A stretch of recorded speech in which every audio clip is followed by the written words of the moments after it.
So, with no more delays, I'm happy to welcome you all to this seminar by the Schiller Institute. I want to thank you all very much for coming. We have this title, Can There Finally Be Peace Through Development Between an Independent Palestine and Israel and the region? Build the Oasis Plan now. And this is a very special occasion because His Excellency, Ambassador, Professor Dr. Manuel Hassassian, who has since 2019, I think, been the Ambassador of Palestine to Denmark, has chosen to honor us speaking with us here today as one of the last things that he ends up doing here in Denmark before he goes into retiring to East Jerusalem, where I'm sure you will be involved in many different things. Sure. The ambassador has been also we have been very grateful for his collaboration on the issue of how to stop the atrocities in Palestine, but also with what we have been moving forward, which is the idea of an Oasis plan, not just saying the bad stuff has to end somehow, but also what should take over. How can we have a development perspective for a coming independent Palestine, but also for the whole region, as the only way we can see that you really can move this whole thing forward. And then we also have Helga Sepp-LaRouche that has come up from Germany to afterwards speak on these matters. The ambassador has only an hour slot for us, so he will speak first, and then afterwards we will take questions to Hassassian, and then afterwards we will give the words to Helga, and then, well, she's the president, founder of the Schiller Institute, and a little later I will comment more of her merits, we'll save that for them. So Michelle, and just one thing, we will be recording it. Normally we would have this under the Chatham House rules, that you can reference what's going on. Nobody will be quoted for questions or comments or whatever they say. But due to the circumstances, we want to record it, and whatever we do with that recording will always anonymize anybody else than Helga Sepp-LaRouche and myself and Ambassador Hassassian. Because since there will be a lot of people that are not able to come, and that this is, I think, an extremely important discussion, so we would like to give other access to it as well. Thank you very much for the introduction. I'm always pleased to share with you ideas, and I have been engaged with the Schiller Institute maybe 2-3 years now, and I became one of their champions. Every time I'm invited to a seminar or to an interview, I never say no. It's not that they have an influence on me, it's because of my deep conviction in the Oasis plan that prompts me, to talk about it and to relate it basically to development in the Middle East, and in particular when it comes to Palestine.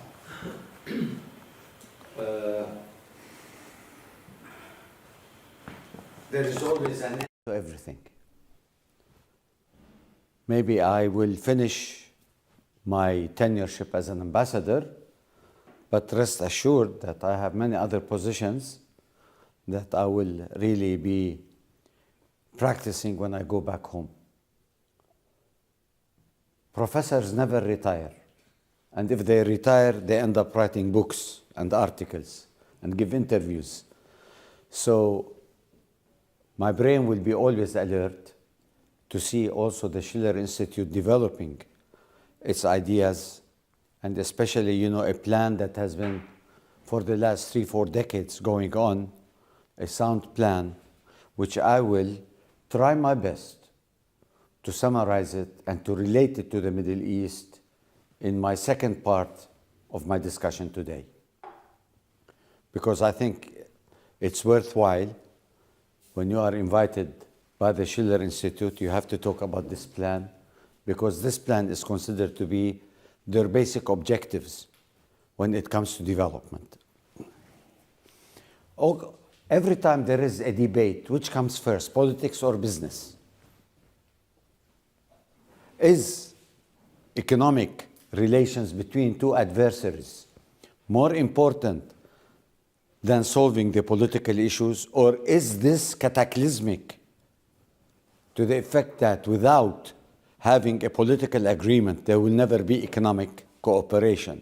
So it's like the chicken and the egg. Philosophically, we cannot determine what. But I came to a conclusion that both can go in parallel. We don't need to solve our differences politically so as to start, trying to cooperate economically for development purposes. Abject poverty always is the essence of conflict.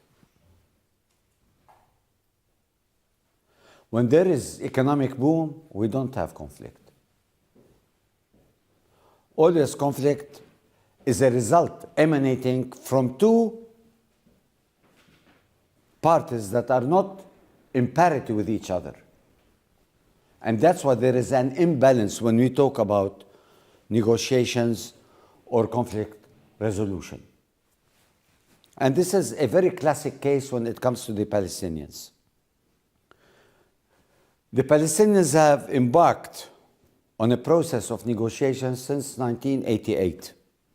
It was crowned by the Oslo Agreement. With all its loopholes, we ended up having a more complicated situation where Gaza is suffering from a war of genocide, let alone the West Bank is not spared by the attacks of the settlers and the expansion, like creeping annexation into the West Bank, where it is now rendered, as I always say, an island of archipelago, like a Swiss cheese with no geographic contiguity whatsoever.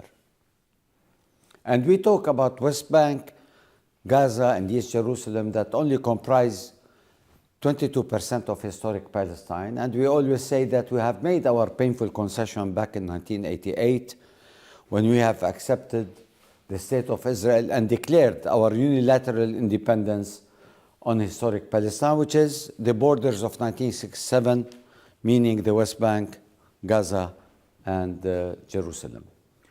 But eventually, what we have witnessed for the last 30 years is that this process is completely dead now.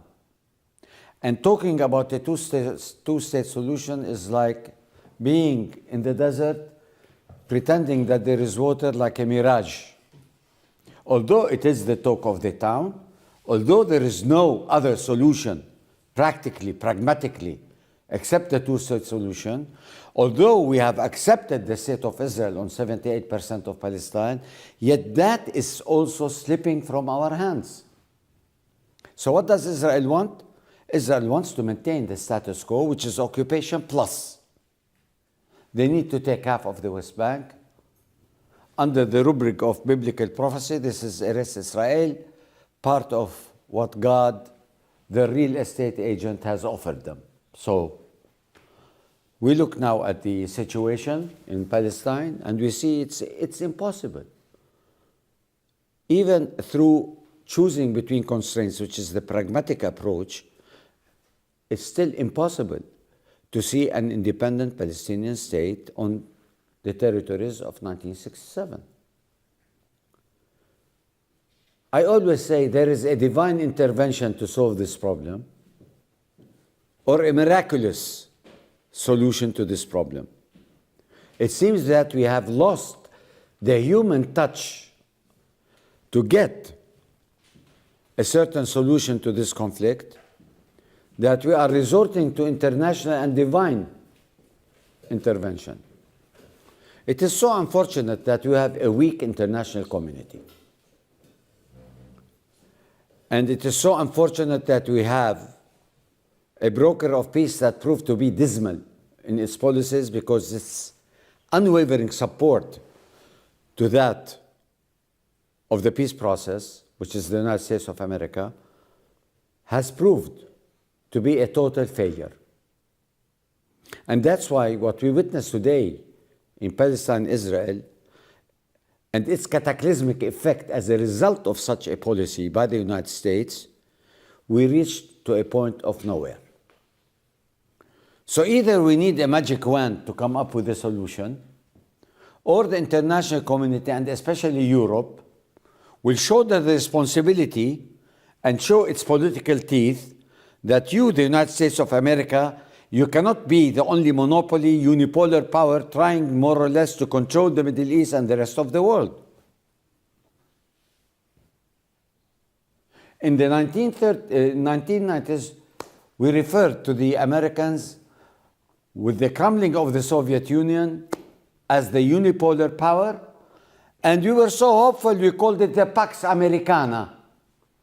And this Pax Americana came out to be one of the greatest disasters to the people in the Middle East. Now, all presidents of the United States have showed empathy and sympathy to the Palestinian people, but they have never shown political teeth to solve this problem, because they are always subdued by AIPAC and by the Zionist lobby, not only in the United States, but all over the world. And there is an organic relationship between the vested interests of AIPAC and that of the Congress, which I consider to be our enemy. Now, the White House is quite friendly. Sometimes presidents are very supportive, they empathize and they sympathize with the Palestinians, but Congress has been our basic enemy, because Congress drafts the laws, Congress sends aid to Israel, Congress allows arms deal with Israel, and Congress imposes embargo on any nation that is against Israel. So our enemy is Congress, and Congress, actually, 80% of the decision-making process in the United States is made by Congress. It's not by the chief executive, which is the United States president. So it is a very hard task for us to penetrate or to permeate, as we say, the lobby in Washington. Now, whether I want to call it fortunate or unfortunate, the war on Gaza, which is a genocide, by all definitions, even by Raphael Lemkin, who coined, and he is a Jew himself, the word genocide. It is a genocide that is going on in Gaza. And this genocide brought the public outcry and the support. We have never seen American campuses, except when the war in Vietnam took place, march the streets and made history by stopping the war. We have seen it only recently in the United States of America. And that was, for me, what we call in physics a quantum leap in public opinion and in support of the Palestinian people. Regardless of the machine that the United States has and that of Israel in terms of controlling and guiding what we call the public media, we managed to penetrate that as Palestinians, because the international community cannot turn a blind eye on what is happening on the ground in Gaza and in the West Bank. So we say in French, it's a coup de grâce that such an unfortunate event led to the recognition of the Palestinians and led to the recognition of some European states to recognize the state of Palestine. But it is so unfortunate that still today the Kingdom of Denmark did not make the effort to recognize the state of Palestine. And I'm talking Great Britain, Spain, all these, big powers in Europe had already recognized the state of Palestine. Now, the recognition of the state of Palestine in itself does not preempt the negotiations of trying to put the contours of that state which we call Palestine, because that will be based on a parity negotiations between two states and not between an occupier and an occupied. Because in a situation where there is occupier and occupied, there is a total asymmetry. And that's why we call it the influence of the top dog, Israel, over the underdog. And in this case, the top dog is totally supported by the considered to be the honest broker of peace, i.e. the United States. With all my experience in negotiations, we never negotiated with the Israelis. We used to sit in a table like this, L-shaped, and not political leaders in Israel come and sit and negotiate with us. Military leaders, top brass. They come with maps and with sticks. This is for us, this is for us, this is this, this is this. So it was what we call the diktat of power politics. So we never had negotiations. Negotiations is when there is symmetry, when there is parity, when we look into each other's eyes and try basically to negotiate, believing that you go to the negotiating setup with the maximalist position. But through the process of what we call an area, which is a theory in conflict management, you end up fulfilling the optimum and not the maximum. And both parties will be at the same level. And that's why we have a breakthrough and you have a deal. But you can never have top dog dictating the political situation and the negotiations and believe that there is an agreement. There will never be an agreement. Agreement is based on concessions. You have to make concessions in order to reach the optimum. And just to give you an example, this model of conflict management was developed, and I was one of the participants in this model as far as a practitioner in conflict management. Although my area was the Middle East, but through experience and teaching for 26 years, I developed my skills in conflict management. That's why I'm a cool professor, where I don't antagonize my audience, but I try to find solutions. It's not enough to sit here and try to describe the ugly occupation of Israel. Everybody knows what occupation is. Europe has passed through occupation. Many countries have passed through occupation and racism, South Africa and what have you. So there are plenty of examples. But the effort and the boldness is how to circumvent the process from a zero-sum conflict into a win-win situation. This is the real effort of people who have in mind the mindset of accepting the other while not trying to underestimate their acquiescence of their political aspirations. So this synchronized effort is extremely important, because if you don't make this balance, you end up losing. And we call this theory aria, the musical aria in opera, where A stands for the adversarial position. You come into negotiations with the idea of a zero-sum conflict. Your gains are my losses. And you debate. Let's take the question of right of return in the United Nations. And there is an open floor between Palestinian ambassador, Israeli ambassador, to put their own rationale why the right of return should be possible for the Palestinians. Now, this situation ends up in total adversarial position. You see the negotiators scream, body language. They want to control the other members of the United Nations through the body language and through the tone to win the battle. And that's why they don't make sense. They start, resorting to all kinds of stupid examples just to score a point.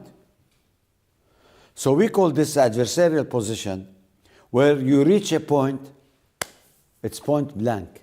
There is nothing much you could do anymore. So we take a session, break session, and we go into separate rooms. And we try to rationalize the stupid talk that we had introduced. Does this make sense? Does that make sense? We were fools. That's stupid. So what we call the soul searching, the process of trying to factor in the psychological pressure through taking a rational decision-making process, makes you become more pragmatic, choosing between constraints, and more practical in finding plausible solutions. This is what we call the stage reflexive.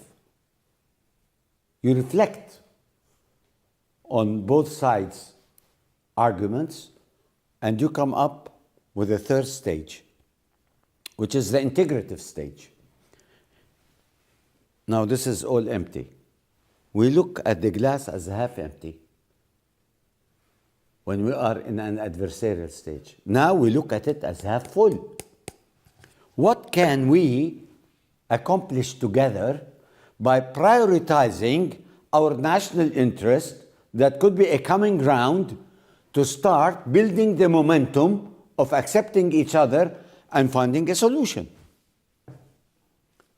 This in itself is called the integrative, or what we call search for common ground. The last part is when you agree, you try to prioritize both sides. Which ideas that are more plausible, you start with the easiest ones. And I'll give you an example. I was engaged in 52 second-track negotiations with Israelis and with third-party Europeans and Americans. And every time we brought the 6 intractable issues. And when it comes to Jerusalem, the first thing, collision, is on the question of sovereignty in Jerusalem. Sovereignty is not a starter. You don't start with sovereignty because each will claim that sovereignty belongs to them. And that's why we say, let's start from bottom up. What do we mean by bottom up? Let's say that we have 2 municipalities, independent, Palestinian, Israeli, and there is an upper municipality like the Vatican, trying to be the last resort in terms of if there is a conflict, you refer to this, what we call the umbrella municipality that will deal in solving the conflicting issues.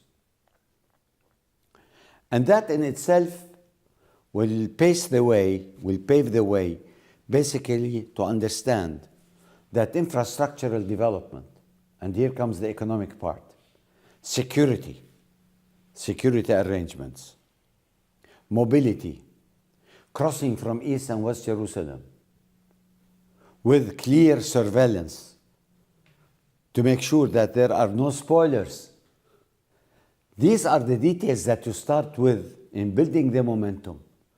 Then the question of sovereignty becomes an important issue, but yet we come up with different kinds of sovereignty. And I've written on this issue long time ago, where I devised 15 models of sovereignty in Jerusalem. And like I tell you, one of them is shared sovereignty. Another one is joint sovereignty. A third one is God's sovereignty. A fourth one is scattered sovereignty. A fifth one is unsovereign sovereignty, and the saga continues. And each I described with its pros and cons. Don't tell me that everything is absolute in this world. For everything there is a solution. It depends on the mindsets. In all second-track negotiations, we managed to find common grounds on the 6 intractable issues that comprise the essence of conflict between Palestine and Israel. But in first,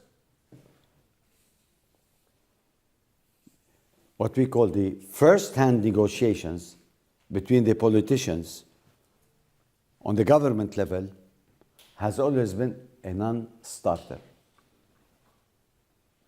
Although everybody knows the solutions to all these issues, we have to be prepared psychologically for what we call the painful concession. You have to be prepared psychologically for the painful concession.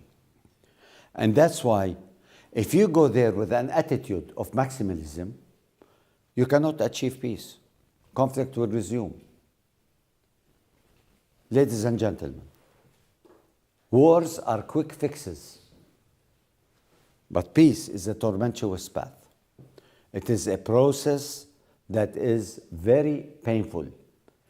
It needs tolerance, it needs political vision, it needs to think outside the box. But if you have the upper hand like Israel, war is easier for them than negotiations.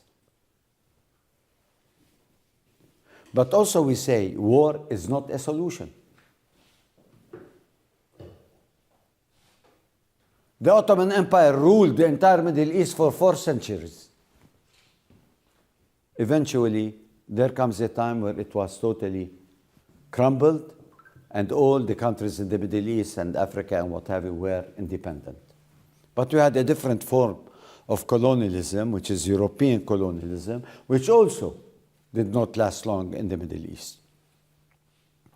So once you know the solution, all you need to do is find the process. And one of the processes of having a breakthrough is something called economic development. And here comes the Oasis plan. Look, I have so many things written here, but I want always to speak from my heart, and this is what I do. I cannot but prepare myself, but I don't read what I write.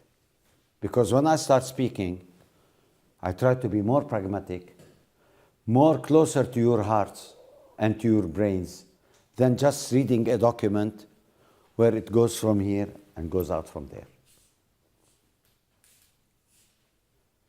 Now, the two-state solution, I just published an article just maybe a month ago. I called it From Reality to Illusion.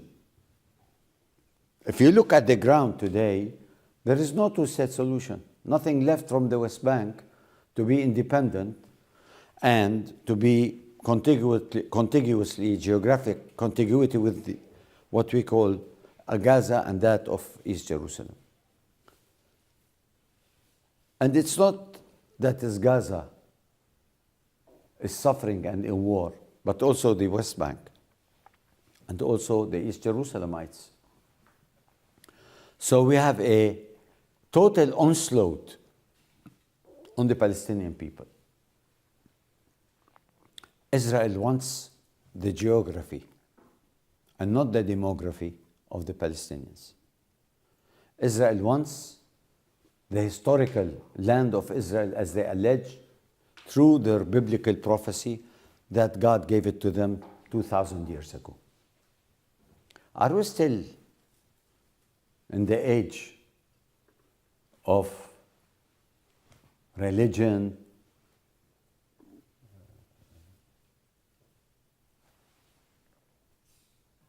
God being a part and parcel of preferring one people against the other? Where is the justice? If God is our reference of justice, fairness, then there is something wrong with our God.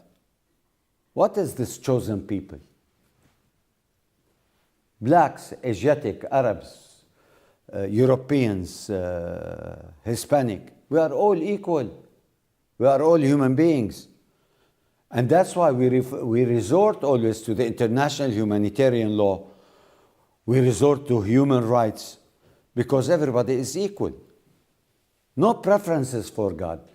So please, never factor in the religious dimension in this conflict, because our conflict with Israel is not based on religion. And this is the Islamophobia. It's wrong. Our struggle is a national struggle. We are struggling to gain our independence, to fulfill our inalienable right to self-determination, which has been given to every single nation in the world except us. Today, our conflict is considered the longest modern occupation in history. When is it going to end? Why? We had a civilization, we had history, we have geography, we have demography. Why are we denied our right to self-determination? And sometimes they say, Hamas and this and that. What's Hamas? Hamas is an integral part of Palestinian society. Yes, we don't approve of their methods, but they are considered to be opposition to the Palestinian Authority. And in a democratic entity, we have the right to have opposition. You want to tell me that Israel is a democracy only, and nobody attacks the settlers, who are considered to be the counterpart of Hamas? And why do they accept them as part and parcel of their society? And they never criticize them, but they want the Palestinian Authority to criticize Hamas. Where is the fairness in this? Now, as I said, I don't approve of Hamas's ideology, but I cannot deny that they are part and parcel of a resistance movement that they believe in armed struggle. Before them, we, the PLO, believed in armed struggle for 25 years. Then we have realized that armed struggle is not a solution. We were terrorists, now we are not terrorists. Tomorrow, Hamas, when it is engaged in negotiations, and once we solve the issue of Gaza and what have you, believe me, the United States will remove Hamas from its what we call terrorist list. So this is a process. We cannot deny what is on the ground. We have to deal with it. Regardless, you approve or you disapprove of their policies, but you cannot negate them. They are a power to reckon with. Look, they are still there, they have their arms, and they are still, resisting, the occupation. I believe that at this stage, intellectuals and academics have reached a certain kind of a conviction that there is no two-state solution anymore. We have to struggle for a one-state solution, like South Africa, where democracy will be the rule of the game and where it will be the talk of the town. By elections, majority rule, and minority rights. Of course, Israel's one-state solution is occupation plus. They don't believe in the electoral process, neither in accepting the one-state solution as a permanent solution to sustain the longevity of peace in the future.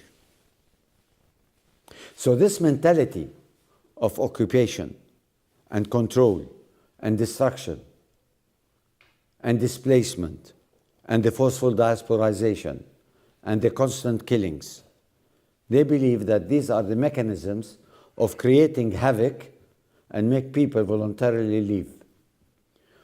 Ladies and gentlemen, the Palestinians have left in 1948, but they're not going to repeat the same Nakba, as we say, the debacle. Today, the Palestinians inside Israel proper and that of the West Bank, Gaza, and East Jerusalem are almost equal to that of the Israeli population. How could they control 7 to 8 million Palestinians living basically in the West Bank and in the adjacent country like Jordan? How can they?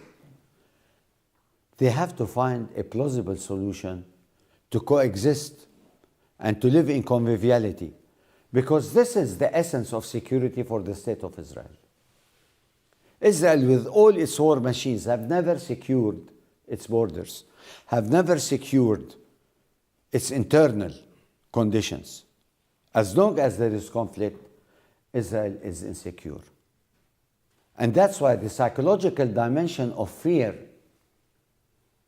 and distrust reigns supreme in the lexicon of Israel. So they have to shift from this part to another part, which is the acceptance of the other and finding a common ground. Security is an obsession for Israel. It's like in mathematics. When you say 10 over 0, it's undefined. Everything is explained and rationalized through the security modus operandi. And that's why they are totally obsessed. And I believe that every Israeli needs a shrink to overcome this obsession of security. And of course, this has something to do with history, with the Holocaust, with the pogroms and what have you. It's not something that is of our creation. What is Hamas compared to Nazi Germany and what happened there? And it's so unfortunate that Israel does not believe in what it's doing as genocide, while we believe in the Holocaust. And we support the Holocaust in terms of being sympathetic to the Jewish people and what they have suffered. And we were amongst the first to receive the Jewish survivors in Palestine, where 99% of the population were Palestinians. All these ships that came to Palestine, we opened our hands and we received them as refugees. But it turned out that these refugees came with a project called Zionism, which is the creation of colonies and displacing the indigenous population. This was shown to us in the last 7 decades. Now, I think I spoke a lot on the conflict, but I hope that I always bring up cheerful aspirations, because if we don't have hope, there will never be a solution. And I always quote the Italian philosopher in all my speeches, because I totally believe in him and in his philosophy, Antonio Gramsci, when he says there is always pessimism of the intellect, but always optimism of the goodwill. So as a politician, as an ambassador, as an academic, I have to be hopeful so as I can be creative. And there is no solution without creativity and innovation. We need to be creative. We need to think outside the box. And we need to exert strenuous efforts in finding what I call Aristotle's golden mean. You don't go to the extreme to solve it, you go to the middle. And that's why we also have in Islam al-wasatiyya, which is the middle. Aristotle's golden mean. Aristotle took it from Islam. It was not his, invention. The question of social equity, social justice, was in Islam before being part and parcel of the French Revolution in the 19th century, where all the philosophers, all the poems, all the poets came out from Europe.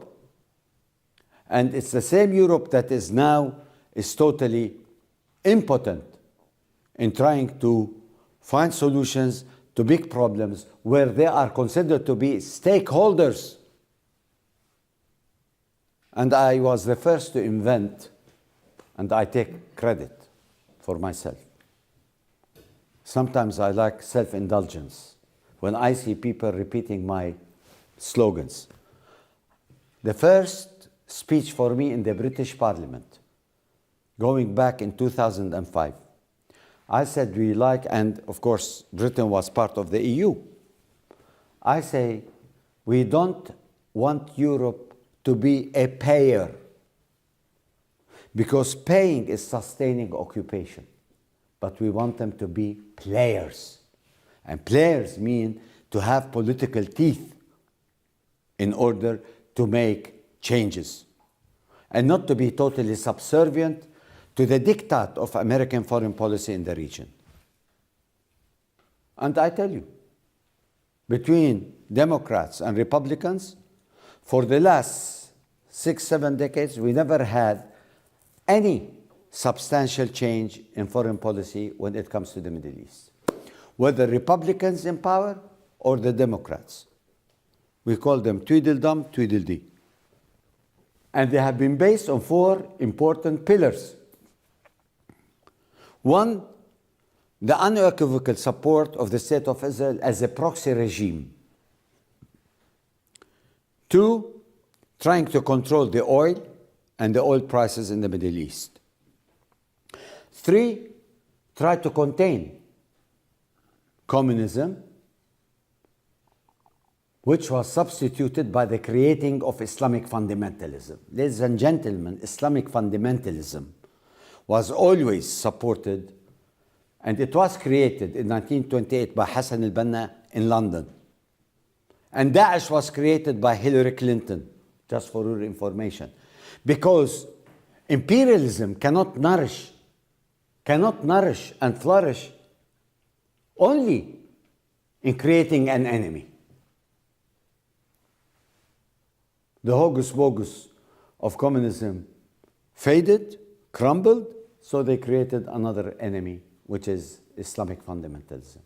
And fourthly, try to curb any kind of national liberation movements that they dub as being terrorist. These are the 4 cornerstones. Study them and go through history telegraphically and see to what extent my analysis is absolutely right. There is no change. No change. The change should come from Europe because it is the only power. 29 countries, is it 29 or 28? I lost track. Are the only power that could stand in front of the United States. Although there is some tension between Europe and the United States in terms of policies, in terms of economic interests, but eventually Europe's interest lies much more with the Middle East, with the oil, with the Silk Roads, with the trade. But with America, it is like a strategic ally when it comes to NATO and when it comes to military cooperation. Americans don't care about Europe. They want them to be subdued under their flank and do their business. Americans only care about their own national interests. And believe me, once Israel becomes a strategic liability, they will stop helping Israel. And that's why I always say, Israel, you should make your concession when you are at the crescendo of power. You don't make concession when you are weak. And if you want to be a legitimate Middle East country accepted by the Arab and Islamic world, 59 countries, you should give the Palestinians the right to a state and to their self-determination. And we, the Palestinians, will give them the legitimate birth certificate in the Middle East to be part and parcel of one of us, like the 60th state in the Middle East. So Israel has to make its choices.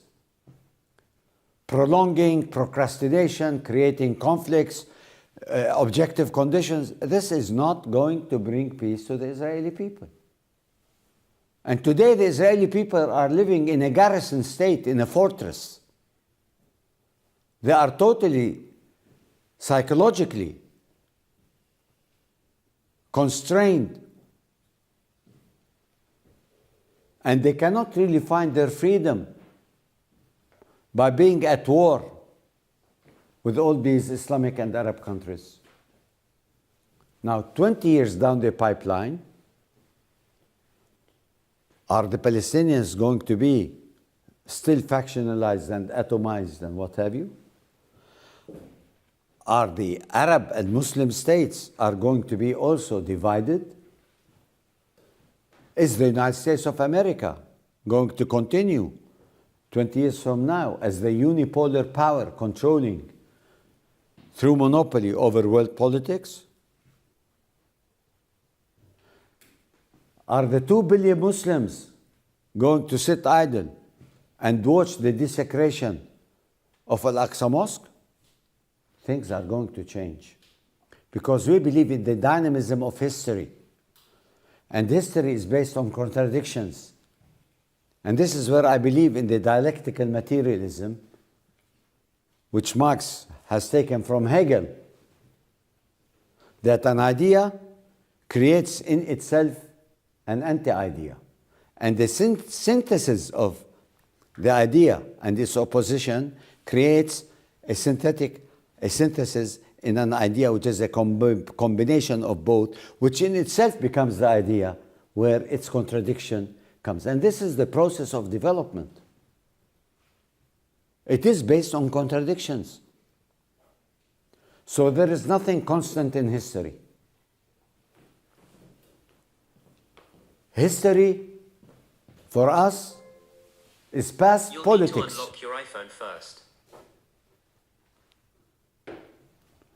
History, as we say, is past politics.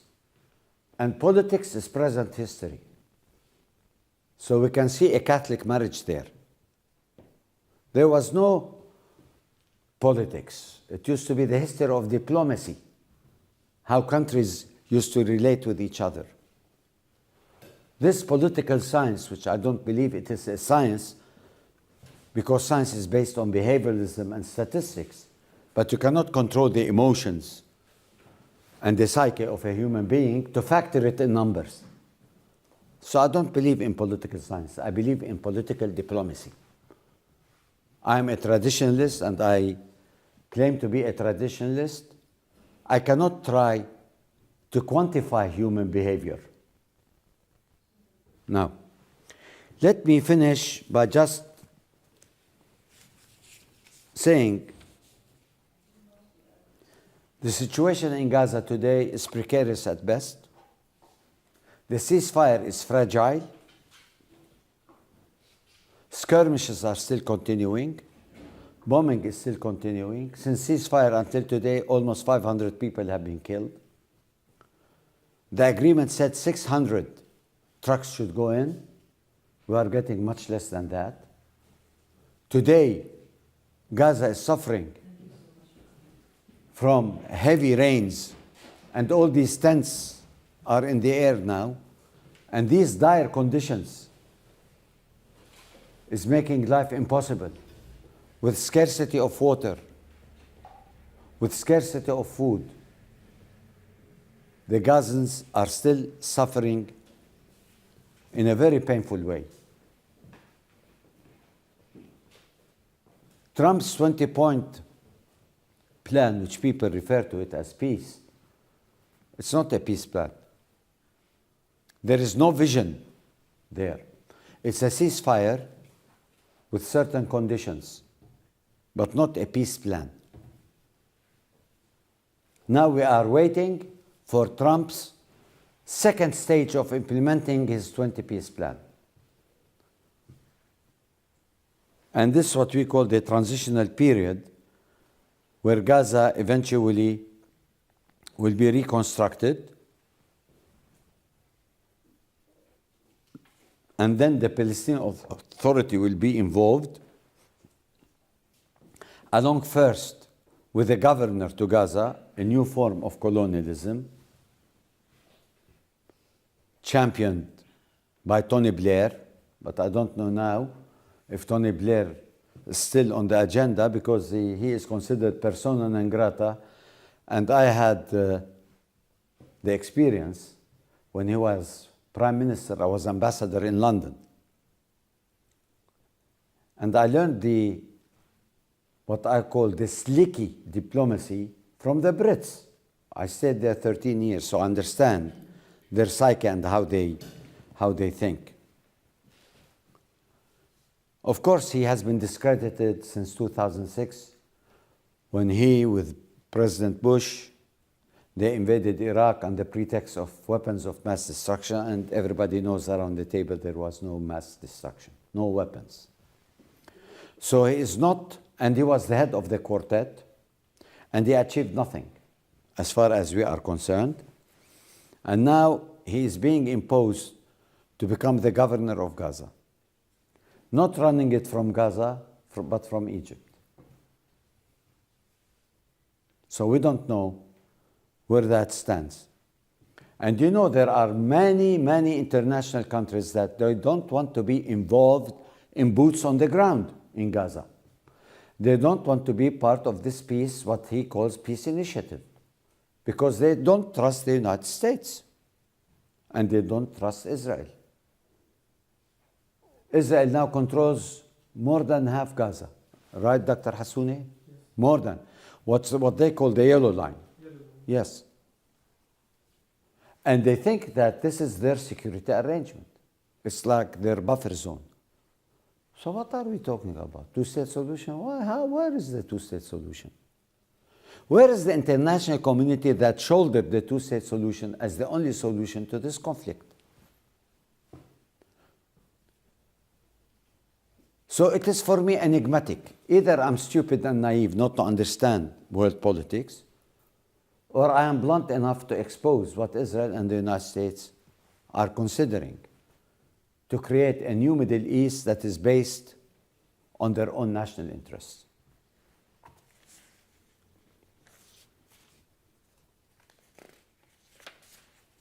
Now here, I have to be not improvising, because I want to be accurate when I talk about the Oasis peace plan. So allow me, and I need Helga and our colleague to tell me whether I was right at the end in describing fully what the Oasis plan is. And I tell you, I'm not here to market the Oasis plan. And I'm not part of the Schiller Institute. But I'm a supporter of the Schiller Institute because I believe in their plan. So I do it anytime. Even if I'm retired, Helga picks up the phone. She tells me, we want you to come and speak about the Oasis plan. I'm always ready wherever you want. So that's my commitment, basically, to the Oasis plan. And I did not decline coming here, although my time is so I'm leaving next Thursday. So I have so many commitments. But I said this is the speech of the last of the Mohicans. And let me just outline to you in a nutshell, because the Oasis peace plan is a big document where it has to be read meticulously. And it needs an economic background to understand the complexity, yet the subtle solution, which is so crystal clear as an objective.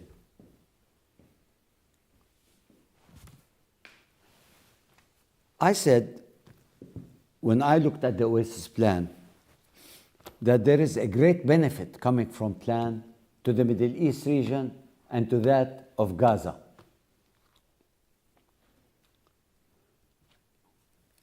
The Oasis plan presents a transformative vision for the Middle East, built on regional economic integration, water security, and sustainable development. Please focus with me. I need you to know exactly how this plan, and I am summarizing a huge document. And it takes a surgeon to do that, what I call surgical analysis for this document. It aims to replace cycles of conflict with shared prosperity. The plan connects regional economics through energy grids, water networks, transportation corridors, and industrial hubs. This interdependence generates collective incentives for stability, investment, and long-term cooperation. By prioritizing water security and climate resilience on a large scale in terms of desalination, water sharing mechanisms, and you know water is a scarcity in the Middle East, and renewable energy, it tackles water scarcity, improved water stability, strengthens agriculture, reduces migration pressures, and supports sustainable urban development. It reduces drivers of instability, Regional connectivity lowers the cost of conflict and raises the value of peace. The Oasis Plan creates practical avenues of collaboration among Arab states, Israel, and international partners. By focusing on mutual economic gains, it shifts the political dynamics from confrontation toward problem solving and constructive, ambiguous diplomacy. And specifically, when we want to use the Oasis Plan to Gaza, Gaza stands to gain immediate improvements through, first, the desalination plants, stable power generation, upgraded sanitation, and restored infrastructure. It is a path to economic recovery, linking Gaza to regional markets, to the West Bank, through energy, trade, transport corridors, to a sustainable economy. Of course, industrial zones, agricultural revitalization, and job-creating infrastructure projects provide a foundation for long-term stability. It reduces tensions and supports political stabilization. It establishes for future political settlement. The Oasis Plan provides the material infrastructure necessary for governance, mobility, and regional cooperation. The Oasis Plan is a regional stability mechanism that offers a shared vision built on development, partnership, and the tangible benefits of peace. To conclude, it is a regional development plan, which is a vision, a solution to chronic scarcity, like water and electricity. It is a stabilizing framework that reduces tension by creating shared economic interest and practical cooperation. A lifeline for Gaza, providing water, power, reconstruction, job opportunities, and connection to regional markets. A foundation for future peace by improving living conditions and regional interdependence. I believe it is the high time today that this plan should be taken seriously by the international community, and let's not invent new plans, because we have already a plan that has been practiced, implemented in China and other parts of the world. It has been a success story. Why can't it be a success story for Gaza and for the Middle East? So we don't need to improvise and to reinvent the wheel, while we have a solid plan that really caters to the needs of all the peoples in the region. And that's why I recommend the Oasis Plan. And I will try in my capacity when I go back, maybe I will have, I hope, I will have a meeting with the president and I will introduce this plan to him. Because whether Israel likes it or not, whether the Americans like, Palestinian Authority is going to be part of the reconstruction process. So we have a plan in the authority, we have a plan that was put together with that of Egypt to the international community. But I think the dimension of the Oasis Plan makes it more pragmatic, more practical, as a solution, rather than trying to create new objective conditions and new subjective conditions to synchronize best in order to find a plausible solution. And as I said in the beginning, we cannot give hope. We have to be hopeful, because this is the nature of human beings. We ought to find better conditions. Peace is difficult to attain. War is easy to wage. But if we have the stamina, and if we have the creativity, and we have the incentives, and we have the innovation, and we have the power and the skills to implement our ingenious mind, I think we can find a solution. God gave us this gift of choosing the right things in our lives. and if we believe in the values of humanity, and if I believe that I am a Palestinian with human values and trust that humanity will never leave the Palestinian people continue to suffer and to live under occupation. I plead to the international conscience not only as an emotional request, but as a rational request. There is always a solution to every conflict. Maybe that solution is not 100% pleases you, but it is the way to start. And there is always one step to heaven. Thank you very much.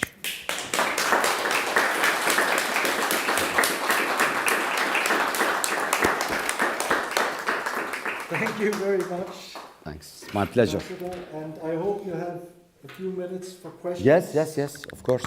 And Difficult questions. Helga, you can have the honor of asking the first one. Well,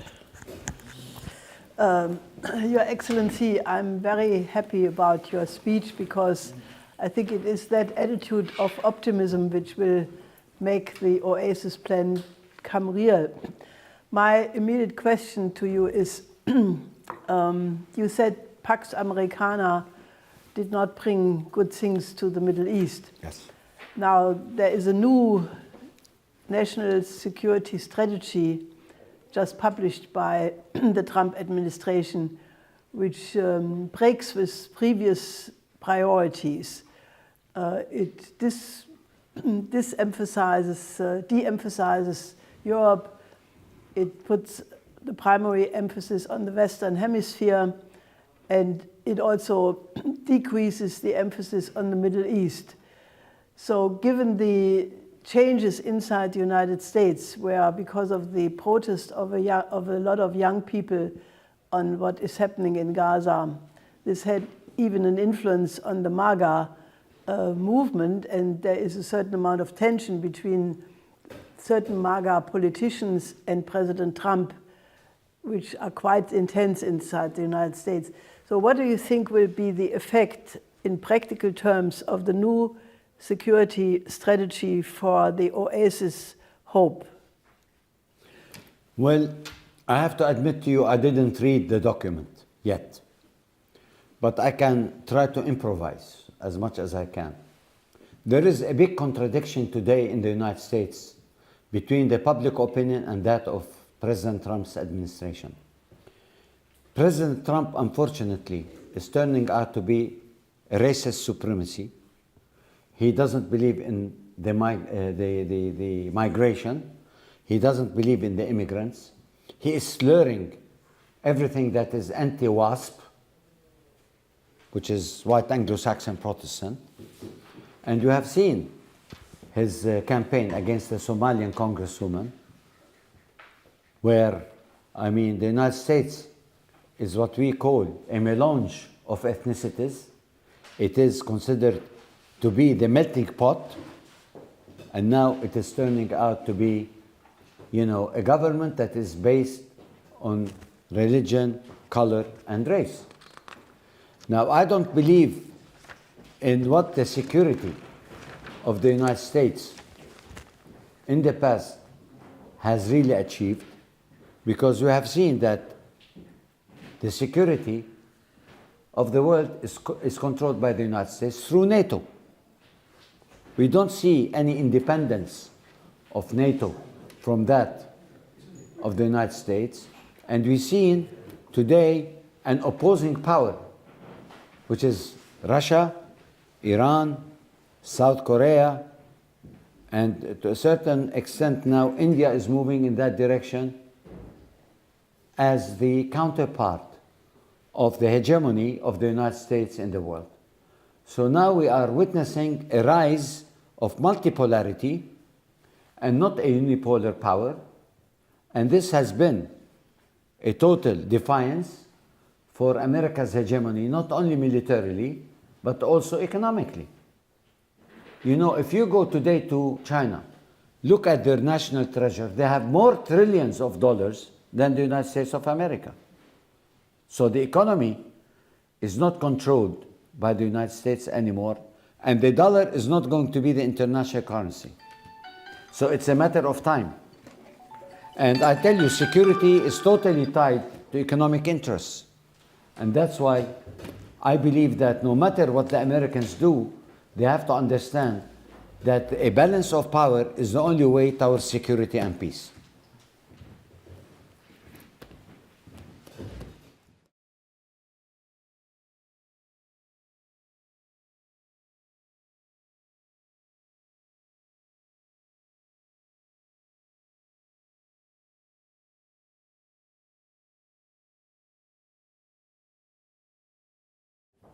I think that's a very, very good question.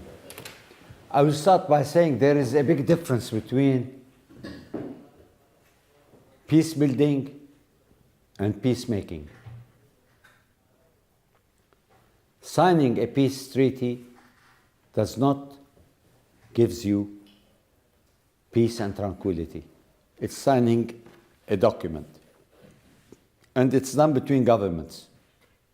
But peace building is when you prepare your civil society to connect with the other civil society, where people-to-people interaction creates a modus operandi of conviviality and coexistence.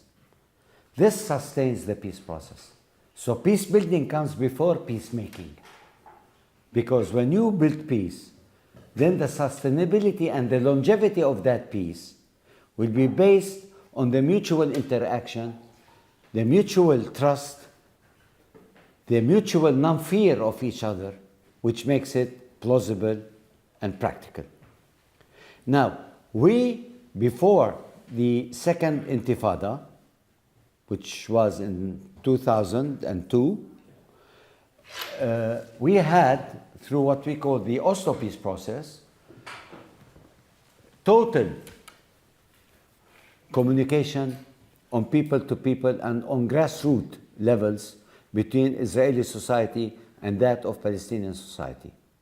It's only in the second Intifada, when the Intifada became militarized, that we lost our connection, that the Israeli society became leaning towards the right, and that's why we have Netanyahu being elected time and again, because of that society that lost the power of the what we call Peace Now, and that organization has been dwindled.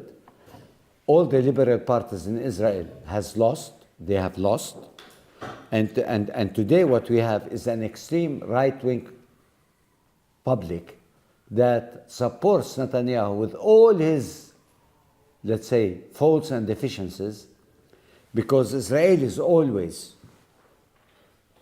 get around their leadership during war. During peace, they could be very vociferous in opposing through a democratic electoral process.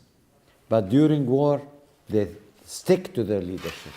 And that's why Netanyahu is trying to linger the situation in Gaza to secure next year another elections. And once that is done, I would say the Palestinian issue will be gone in the sky. Because Netanyahu believes in not relinquishing 1 inch from the occupied territories. His revisionist father, who was a professor at Hebrew University, taught him this: never give 1 inch of the land of Israel. So he is not a peacemaker. He is a warmonger who believes like a vulture, nurturing himself with conflict and trying to expose always the Israeli public through the fear of Iran's atomic bombs, through the fear of Hamas and other, Islamophobic ideas, to make them cling to him as the only savior for the land of Israel. So he used this psychological approach to retain his power. But I totally believe in what you have said, Mr. Ambassador. I think peace cannot be just signing a document. Peace should be based on reciprocity, on mutual respect of each other, and trying to put a common ground of interest that sustains and makes that peace, the longevity of which will bring security. And security cannot be achieved in the Middle East without resolving the Palestinian-Israeli conflict.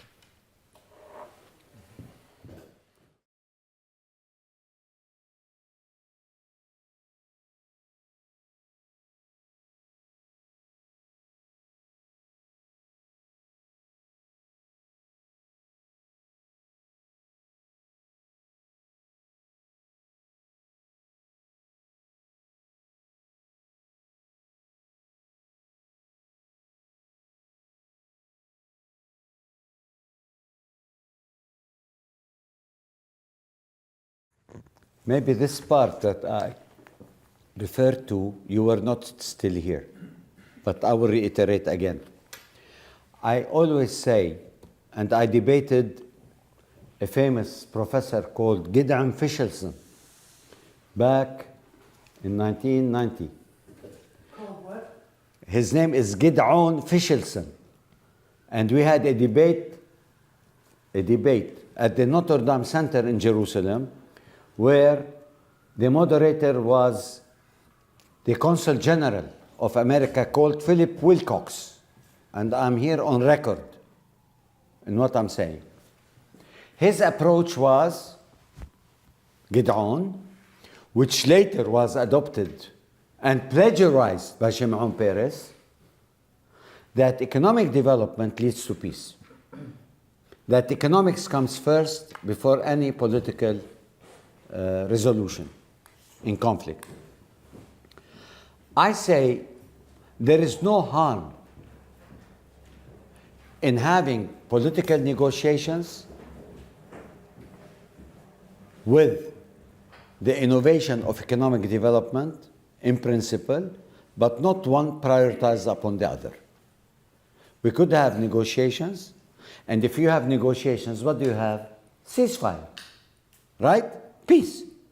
And how could you nourish peace and try to encourage people to accept the negotiations with all its ups and downs by improving their economic conditions? When do you have conflict? When there is abject poverty, when there is no symmetry between one society controlling and the other being totally subdued. My argument, back in 1990, which is almost 35 years ago, and I was a handsome young chap at that time, I said politics comes first, then economics. But today, I'm, I think, a little bit more mature to say that one does not precede the other, but they can go in parallel. And this is what we are hoping with the ceasefire that will lead to the national reconstruction and the physical reconstruction of Gaza, where economic development takes place, where job opportunities are created. Then this will pave also the way for political resolution. It does not complicate it, but it will pave the way for a subtle resolution in the final analysis. So here I cannot be philosophical by saying which comes first, the Big Bang Theory or the absolute God, like what Hegel taught us. We cannot say that the chicken comes before the egg or the egg becomes before the chicken. So I would say that these questions are like Catholic marriage. They are intertwined, organically intertwined, to the point one complements the other, and vice versa. And that's why when I talk about the Oasis plan, it's a plan that is complete. There are no loopholes. Maybe the loopholes in the practical implementation of it in certain cases. But as a plan in itself, I think it is worthwhile studying, and it is worthwhile considering. And I'm sure I'm not just talking about Gaza, I'm talking about India in its development, Pakistan in its development, Bangladesh, and all third world countries. You are not third world, but you are big countries, vast countries that you have so many problems in agriculture, in trade, in water salination, in physical development and what have you. So why not take this plan as a pilot Try it. If it works, it works. If it doesn't work, tant pis, we say in French. To hell with it. But I think it is worthwhile. We cannot always say no, no, no, no, no. Israel has been saying no, no, no, no, no, no. One day they have to say yes. We, the PLO, said no, no, no, no, no, no, no, no. Whoever thought after 25 years of armed struggle to start believing that pragmatism and political accommodation is the only way out? And we embarked on this when? Almost 37 years ago. And still we are hopeful. With all the ups and downs, with all the complexities of the situation, we are still in a process where we believe eventually peace will prevail and reign supreme. Your question is very important, extremely important. I was one of those who opposed the Abrahamic Accords. And I said this is premature. Given the Israelis the privilege of cooperation with the Arab world, while they have been boycotted by the Arab world for so many years, on a golden platter was given to Israelis while they are subduing the Palestinians and killing us in Gaza.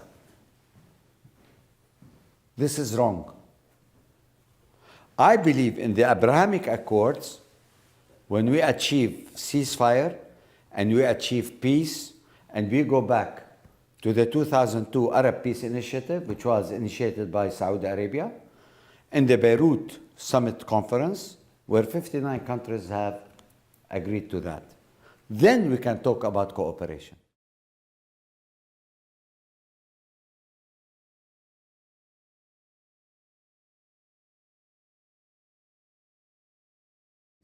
Look, the same goes to Wadi Araba, the peace initiative between Jordan and Israel. Is there, do you think, peace? Do you think the Israelis now roam in the streets of Amman safely? No. No. It's only peace agreement and not peace building. The peoples of the Middle East will accept Israel as a full-fledged legitimate member of the Middle East nation states when they recognize the inalienable rights of the Palestinians to self-determination and to their statehood. Read my lips, and I am a peacenik. And my peace is totally circumvented by the fact that I cannot accept peace while there is occupation. Resistance, not necessarily physical. Non-violent resistance, peaceful resistance, crying out for our inalienable rights in the international arena, in the human rights organizations, in the ICC, ICJ. That is our strategy of fighting Israel and its racist policy in the West Bank, Gaza, and Jerusalem. So we cannot have peace without the deep conviction that peace will come only through concessions on both sides. We made our concessions. We gave Israel 78% of Palestine. What else do they want? We did our share. Israel has to make its choice. And there is no other choice for the existence of Israel. Read my lips. 30 years down the pipeline, if they continue with this hegemonic attitude of controlling and subduing the Palestinians. I always say, you make peace, you agree to peace, you make concession when you are at the crescendo of power. And how do we define power? I came up with a definition of power. Power is the capacity to elicit desired responses. The capacity to elicit desired responses. So diplomacy is the safest way to gain your national objectives rather than going to war. You tell me, from the ancient civilization, from the Sumerian civilization up to now, how many civilizations came to the world and crumbled by creating a prime culture and another civilization? Do you think America will be forever the power that controls the world? Do you think we thought at one time that Islam would be prevalent as a leading civilization for so many centuries? But in the 19th century, we saw the emergence of what we call material civilization coming up from Europe and becoming the leading civilization of today. The same contradiction within this civilization will lead to another one. And this is the process of history and change in history. So let us not be object of history, let us be the subject of history and try to be an active player in the history making. I hope this didn't lecture you, and I apologize since I'm a professor. I sometimes don't know when to stop.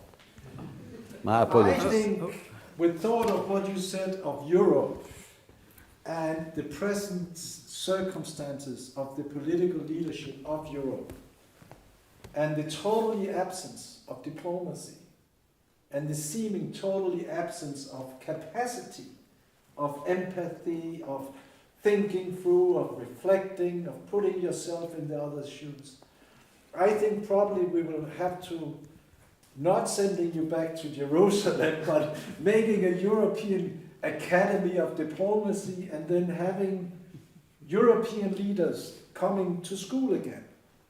Because this idea that you need shared security can only be shared. You can never have it for yourself. Absolutely. And if you see what the Europeans right now, they're bumbling around, they don't know what to do.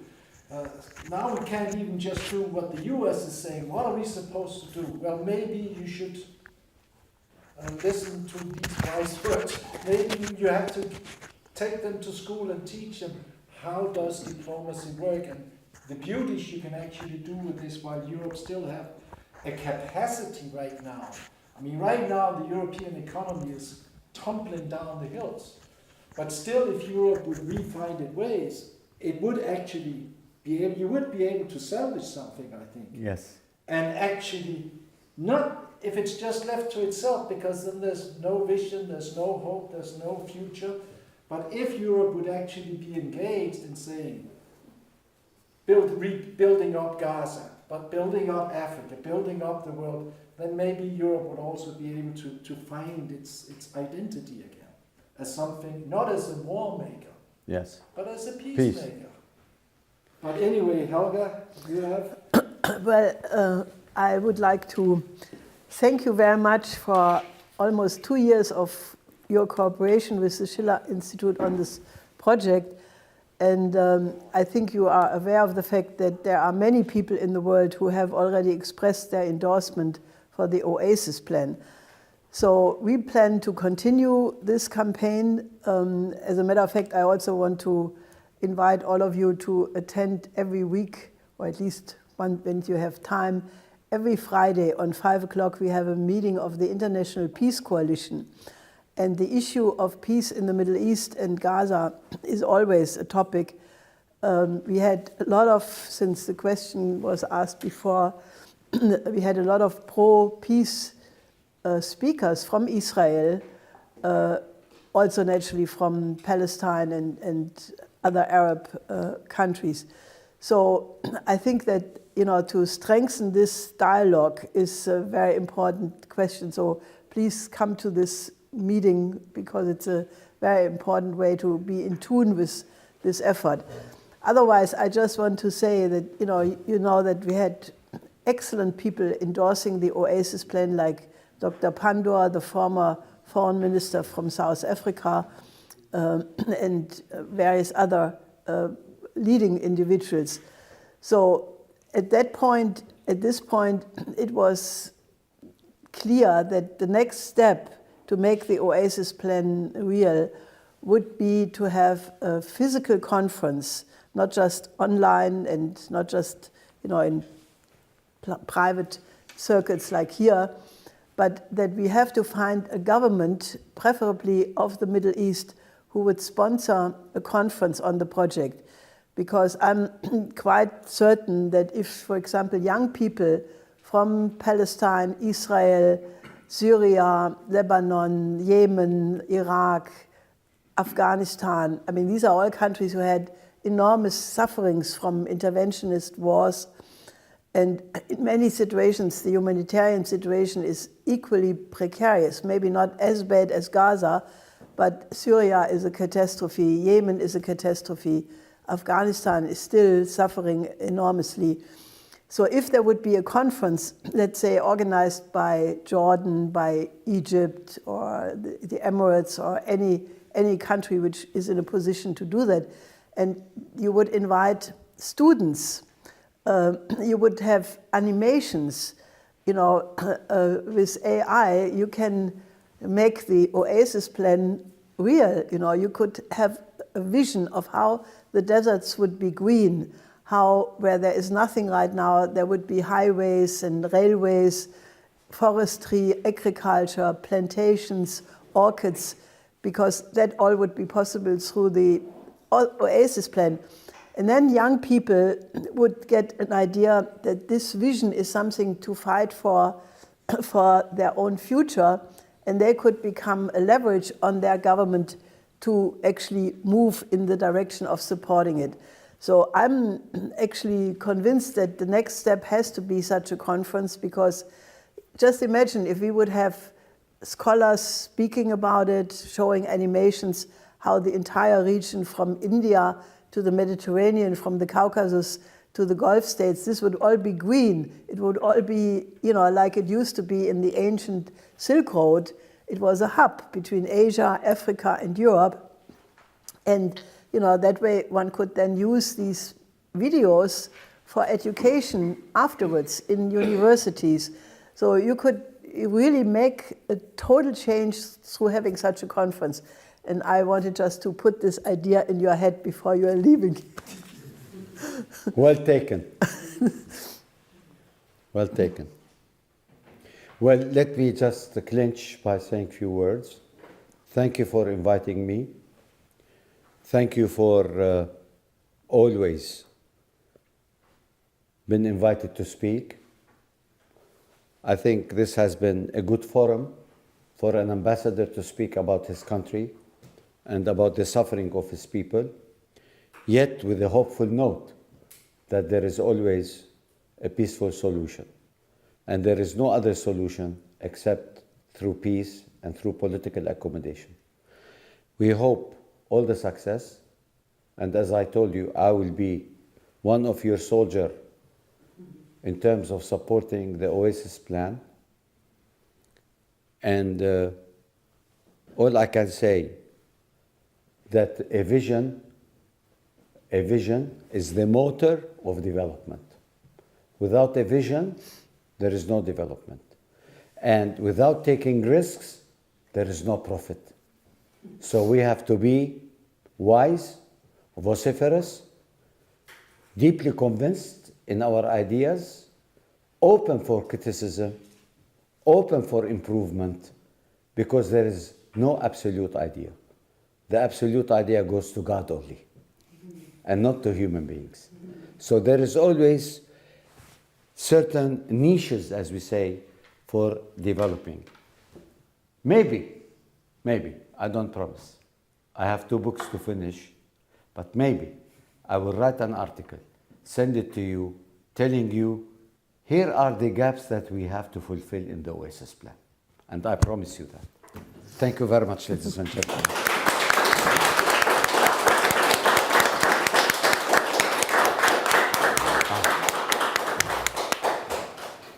We have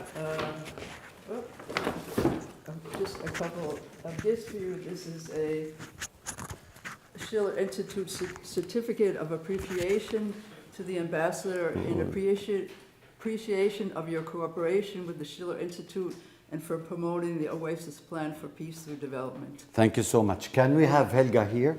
Yes. And you? And this is I don't know if you have this already. But I will take it with me. Yeah, this is the Arabic version of the first report that we made, the new Silk Road becomes the world land bridge. And then حسونة تعالوا هون. you get some chocolate. Oh, And this is a CD that Farida was involved in arranging with Albanian classical music. very nice. Thank you so much. Please, Helga, we have to hold this together. Yes?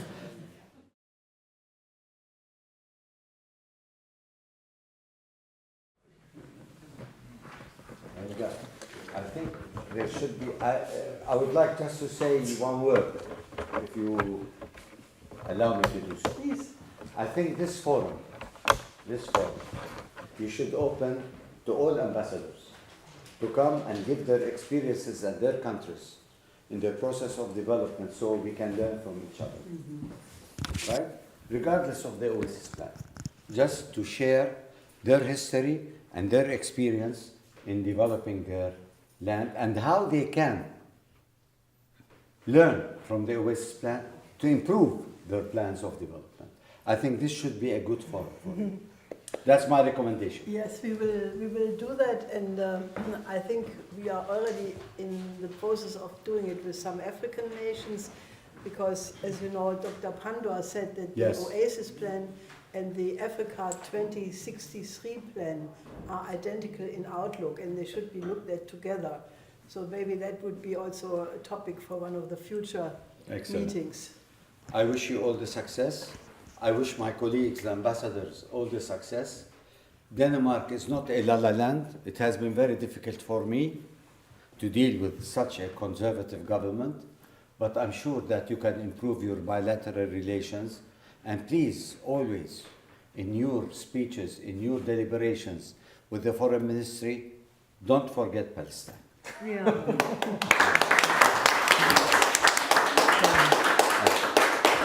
Put this somewhere.